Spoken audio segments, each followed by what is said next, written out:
ಏನೋ ಸಾಕಷ್ಟು ಸಂಖ್ಯೆಯಲ್ಲಿ ಅಭಿಮಾನಿಗಳು ಜಮಾಯಿಸಿದ್ದಾರೆ ಜಾಲಿವುಡ್ ಸ್ಟುಡಿಯೋಸ್ ಬಳಿ. ಅಲ್ಲಿ ಈಗ ಲಾಠಿ ಚಾರ್ಜ್ ಆಗಿದೆ. ಫ್ಯಾನ್ಸ್ ಅನ್ನ ಕಂಟ್ರೋಲ್ ಮಾಡೋದಕ್ಕೆ ಪೊಲೀಸರು ಹರಸಾಹಸ ಪಟ್ಟಿದ್ದಾರೆ. ಲಾಠಿ ಚಾರ್ಜ್ ಕೂಡ ಆಗಿದೆ. ಗೇಟ್ ನಂಬರ್ 2 ಮುಂಭಾಗ ಸಿಕ್ಕಾಪಟ್ಟೆ ಅಭಿಮಾನಿಗಳು ಜಮಾಯಿಸಿದ್ರು. ಜನದಟ್ಟಣೆಯಿಂದ ಸ್ಟುಡಿಯೋ ಮುಂದೆ ರಸ್ತೆ ಬಂದ್ ಆಗಿದೆ. ಲಾಠಿ ಬೀಸಿ ಜನರನ್ನ ಚದುರಿಸಿದ್ದಾರೆ ಪೊಲೀಸರು. ಬಿಗ್ ಬಾಸ್ ವಿನ್ನರ್ ಘೋಷಣೆಗೂ ಮುನ್ನವೇ ಸಂಭ್ರಮಾಚರಣೆಗಳು ಆಲ್ರೆಡಿ ಸ್ಟಾರ್ಟ್ ಆಗಿದೆ.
ದೃಶ್ಯದಲ್ಲಿ ಗಮನಿಸ್ತಾ ಇದೀವಿ ನೋಡಿ.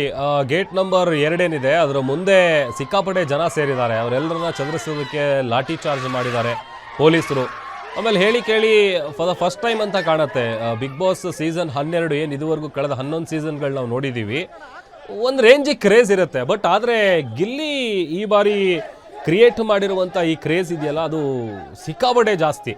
ಯಾಕಂತಂದರೆ ಎಲ್ಲ ಕಾರ್ಗಳ ಮೇಲೆ, ಆಟೋಗಳ ಮೇಲೆ, ಆಮೇಲೆ ಅವ್ರ ಊರಲ್ಲಂತೂ ಇನ್ನೂ ನೀವು ಕೇಳಲೇಬೇಡಿ. ಇನ್ಫ್ಯಾಕ್ಟ್ ಅವ್ರ ಊರಲ್ಲಂತೂ ಎಲ್ಲರೂ ಸಿಕ್ಕಾಪಟ್ಟೆ ಭರವಸೆ ಇಟ್ಕೊಂಡಿದ್ದಾರೆ. ಆಮೇಲೆ 99.9% ಎಲ್ಲರೂ ಕೂಡ ಗಿಲ್ಲಿನೇ ಗೆಲ್ಲದು ಈ ಬಾರಿ. ಯಾಕಂತಂದರೆ ಅಷ್ಟು ಚೆನ್ನಾಗಿ ಆತ ಯಾವುದೇ ರೀತಿಯಾದಂಥ ಫೇಕು ಅಥವಾ ಬೇರೆಯವ್ರ ಮೇಲೆ ಡಿಪೆಂಡ್ ಆಗೋದು ಈ ಥರದ್ದು ಯಾವುದೂ ಇಲ್ಲ. ಯಾಕಂತಂದ್ರೆ ಹೇಳಿ ಕೇಳಿ ಬಿಗ್ ಬಾಸ್ನ ಯಾಕೆ ಭಾಳಷ್ಟು ಸಂಖ್ಯೆಯಲ್ಲಿ ಜನ ನೋಡ್ತಾರೆ ಕುತ್ಕೊಂಡು ಅಂತ ಅಂದರೆ ಅದೇ ಕಾರಣಕ್ಕೆ. ಆಮೇಲೆ ಹೊರಗಡೆ ನಾವು ಏನು ನೋಡಿರ್ತೀವಿ ಅವ್ರ ವ್ಯಕ್ತಿತ್ವ ಹೇಗಿರುತ್ತೆ ಅನ್ನುವಂಥದ್ದು. ಬಟ್ ಒನ್ಸ್ ಬಿಗ್ ಬಾಸ್ ಮನೆ ಒಳಗೆ ಹೋದ್ಮೇಲೆ ಅವ್ರದ್ದು ಎಲ್ಲ ಗೊತ್ತಾಗುತ್ತೆ. ಹೇಗೆ ಏನು ಎತ್ತ ನಾಟಕ ಮಾಡ್ತಿದಾರ, ಮುಖವಾಡ ಹಾಕಿದಾರ, ಇದೆಲ್ಲ